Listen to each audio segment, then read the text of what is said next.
To see the falsity of the official timeline, however, one only needs to look at the interview that Jennings gave to Loose Change, which you can now watch for yourself by going on the internet and looking for Barry Jennings Uncut.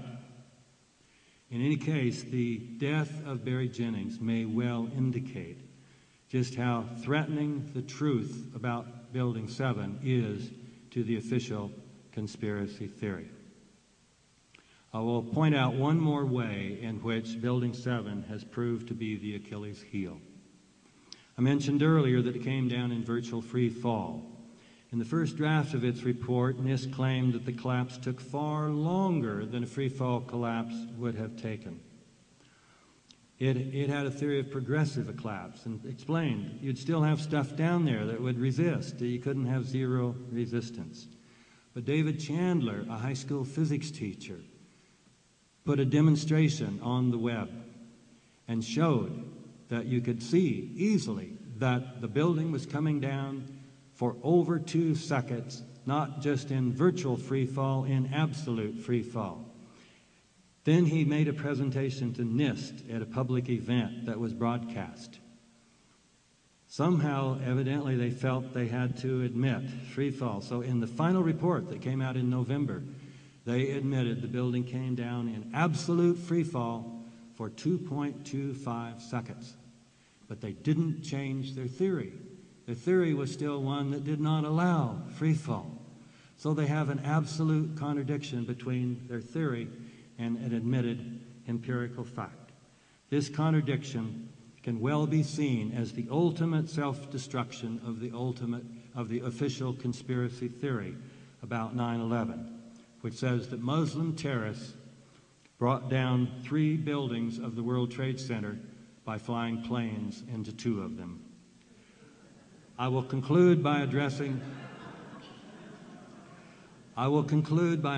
members of the 9/11 Truth movement, both old members and any new members who may have been created tonight. I am an optimist. Rather than letting up on our efforts to get the truth out about 9/11, now is the time to work even harder. For one thing, the cultural climate seems to have changed dramatically.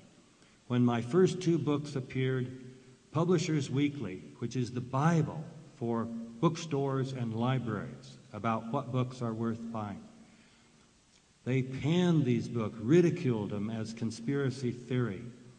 In 2008, November, the new Pearl Harbor Revisited was Pick of the Week by Publishers Weekly.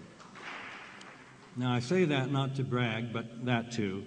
But I say it to stress the difference. Though back in 2004, 2005, it was not okay. A respectable organization couldn't name a book that says 9/11 is an inside job as a good book. But in 2008, that was possible. So it looks like a sea change has occurred in our culture, that this can be a bellwether. Secondly, we have a new president in town, and he has pledged to base his administration's policies on good science and good intelligence. I suggest that part of the 9/11 Truth movements now be aimed at the president to convince him that a new investigation is needed. He is a lawyer, a politician, and a religious man. So he may well be moved by learning that these types of people have formed 9/11 organizations urging him to authorize a new investigation.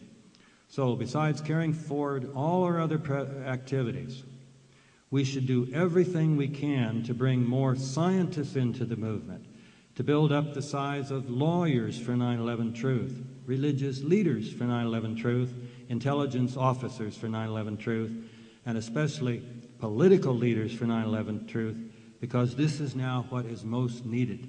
Political pressure from political leaders around the world to authorize a new, truly independent investigation through which the truth about 9/11 can be revealed, and so that, and this is the important thing, so that policies based on the Bush-Cheney interpretation of 9/11 can all be reversed. Thank you very much for your patience.